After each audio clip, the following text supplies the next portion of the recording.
মৃত্যুর পর পশু পাখির আত্মা কোথায় যায়, তাদের শেষ পরিণতি কি জানলে অবাক হবেন। মহান আল্লাহ তাআলা পবিত্র কোরআনুল কারিমে ইরশাদ করেছেন, কুল্লুমান আলাইহা ফান ওয়া ইয়াবকা ওয়াজহু রাব্বিকা যুল জালালি ওয়াল ইকরাম। পৃথিবীতেই যা কিছু রয়েছে সবকিছুই ধ্বংসশীল। এই পৃথিবীতেই আসমান, জমিন, চাঁদ, সূর্য, গ্রহ, নক্ষত্র এবং সকল প্রাণীকুলি সবই ধ্বংসশীল, শুধুমাত্র মহান রবি আল্লাহ তাআলা ব্যতীত।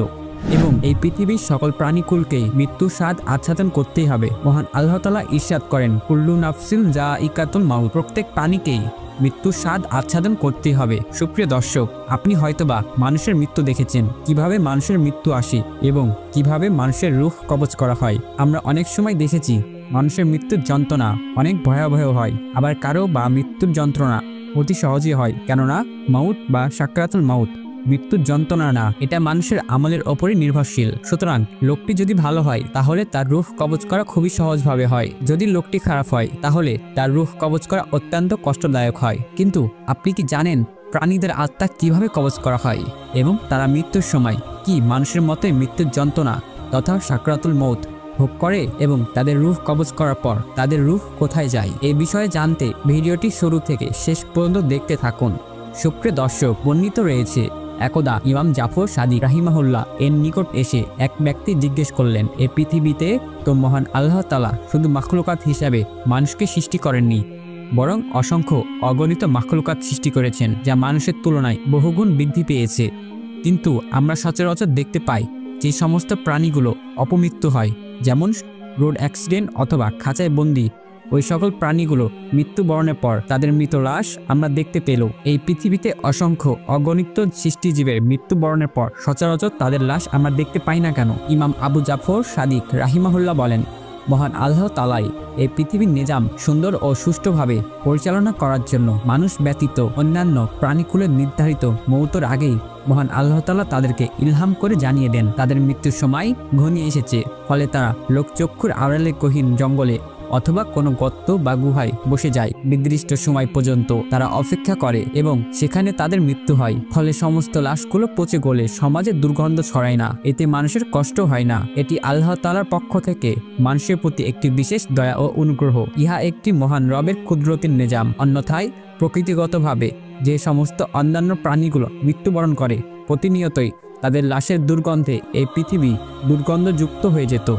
সুপ্রিয় দর্শক, প্রাণীদের রূহ কবজ করার সময় তারা কি সত্যি মানুষের মতন সাকরাতুল মাউত বা মৃত্যুর যন্ত্রণা ভোগ করে? সাকরাতুল মাউত বা মৃত্যুর যন্ত্রণা এটি সম্পূর্ণ নির্ভরশীল আমলের ওপর। জিন ও ইনসান কেবলমাত্র আল্লাহ তাআলার বিধান পালনে দায়িত্বশীল, অন্যান্য প্রাণীকুল নয়। সেজন্যই সাকরাতুল মাউত শুধুমাত্র জিন ও ইনসানের সাথে সম্পৃক্ত। অন্যান্য প্রাণীদের রূহ কবজ স্বাভাবিকভাবে হয়ে থাকে, ফলে তারা মানুষের মতোই সাকরাতুল মউত তথা মৃত্যুর ভয়াবহ যন্ত্রণা ভোগ করে না। মানুষের রূহ কবজের জন্য যেমনভাবে মালাকুল মউত হযরত আজরাইল আলাইহিস সালাতু ওয়াস সালামের নির্ধারিত, তেমনিভাবে অন্যান্য প্রাণীদের রূহ কবজের জন্য আজরাইল আলাইহিস সালাতু ওয়াস সালাম নির্দিষ্ট।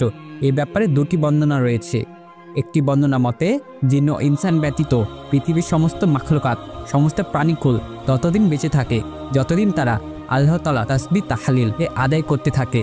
কিন্তু যখন তাদের মৃত্যুর সময় ঘনিয়ে আসে তখন তারা মহান আল্লাহ তাআলার তাসবিহ তাহলিল বন্ধ করে দেয়, ফলে তারা মৃত্যুবরণ করে। অন্য রিওয়ায়াতে বর্ণিত রয়েছে, মালাকুল মউত হযরত আজরাইল আলাইহিস সালাতু ওয়াস সালাম এর অধীনে সকল প্রাণীকুলেরই আত্মা হরণ করা হয়। কিন্তু আজরাইল আলাইহিস সালাতু ওয়াস সালাম প্রাণীদের আত্মা হরণের জন্য কখনো আসেন না, বরং তিনি তার নিযুক্ত ফেরেশতাদেরকে বিভিন্ন প্রাণীর আত্মা হরণের জন্য প্রেরণ করে থাকেন। প্রাণীদের আত্মা কবজের পর তাদের আত্মা কোথায় চলে যায়? হাদিস শরীফে বর্ণিত আছে, প্রাণীদের আত্মাকে মহান আল্লাহ তাআলা বিশেষ একটি জায়গাতে বেষ্টনী দিয়ে রাখেন এবং কিয়ামতের ময়দানে জিন, ইনসান, ফেরেশতাকুল এবং সকল প্রাণীকুলকে মহান আল্লাহ তাআলা পুনরুত্থিত করবেন এবং উক্ত বিচারের দিবসে সর্বাগ্রে প্রাণীদেরও বিচার করবেন। সুবহানাল্লাহ। যেমন দুনিয়াতে কোনো সবল প্রাণী দুর্বল প্রাণীর ওপর আক্রমণ করেছে, সবল কুকুর দুর্বল কুকুরকে কামড় দিয়েছে, সেই হিসাবটাও আল্লাহ তাআলা বিচার দিবসে পুঙ্খানুপুঙ্খভাবে করবেন। সুবহানাল্লাহ। ফলে দুর্বল কুকুরকে বলা হবে সবল কুকুরকে সেই পরিমাণ কামড়ানো, দুর্বল প্রাণীকে বলা হবে সবল প্রাণীকে সেই পরিমাণ কষ্ট দিতে যে পরিমাণ কষ্ট দিয়েছিল তাকে দুনিয়াতে। অতঃপর আল্লাহ তাআলা তাদের বিচার কার্য সমাধা করে বলবেন, তোমরা মাটি হয়ে যাও। এই দৃশ্য দেখে কাফিরেরা আফসোস করে বলবে, যদি আমাদেরকেও প্রাণীদের মতন স্বাভাবিক বিচার করে মাটির সাথে মিশিয়ে দিত তাহলে কতই না ভালো হতো। আফসোস, আমাদের ওপর আমাদের কোনো ধ্বংস নেই, আমাদের কোনো শেষ নেই, আজীবন অনন্তকাল আমাদের শাস্তি ভোগ করতেই হবে। হে আল্লাহ, আপনি আমাদের সকলকে পরকালের ভয়াবহ যন্ত্রণাদায়ক শাস্তি থেকে হেফাজত করুন। আমিন।